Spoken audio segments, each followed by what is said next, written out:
नंढा ॿार घर जी सूंह ऐं घर भातियुनि लाइ ख़ुशियुनि वारो रांदीको हूंदा आहिनि। इहो ई सबबु आहे त नंढे ॿार वारे घर में खिल ख़ुशी ऐं टहिकनि वारो माहौल आम ॻाल्हि हुजे थो। पर नंढे ॿारनि जो ख़्याल बि तमामु घणो करणो पवे थो, छो त उहे थोरे बि मसइले जे करे सॼो घर मथे ते खणी सघनि था। ॿार जी तकलीफ़ हिक माउ खां वधीक केरु थो सम्झी सघे। मासूम ॿारनि जी सिहत जा मसइला उन करे बि तकलीफ़ुनि वारा हूंदा आहिनि जो उहे कुझु बि ॿुधाए नाहिनि सघंदा। ॿारनि वटि पेट जे सूर, बुख, उञ या ॿिए कंहिं बि तकलीफ़ जो हल रुॻो रोअण ई हूंदो आहे। का बि माउ पंहिंजे ॿार जी सिहत जो ख़्याल करण में का कसरत नाहे छॾींदी, पर हिकु अहिड़ो आम तरीक़ो बि आहे जंहिं ते अमल करे ॿार खे न रुॻो उनजे नंढपण पर जवानीअ ऐं वॾी उमिरि जे मसइलनि खां बि महफ़ूज़ रखी सघिजे थो, ऐं उहो आहे ॿारनि खे फणी ॾियणु। नंढनि ॿारनि खे वेंझारण ऐं साफ़ सुथरे करण लाइ माइरूं वसां नाहिनि घटाईंदियूं, पर उन्हनि खे फणी ॾियण जो कंहिंखे बि ध्यानु नाहे हूंदो। अक्सर औरतूं नंढे ॿारनि जा वार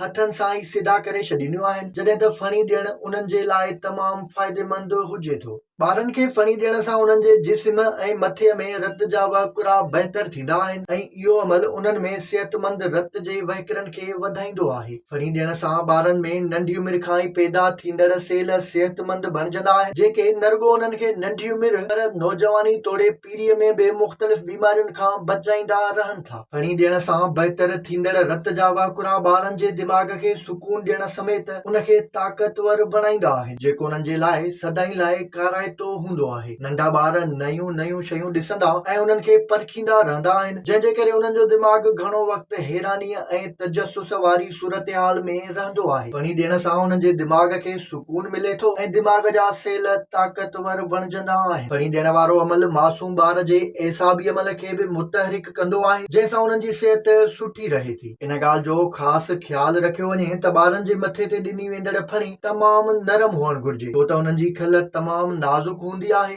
ऐं सख़्त शइ जो इस्तेमालु उन्हनि जी चमड़ीअ खे नुक़सान पहुचाए सघे थो।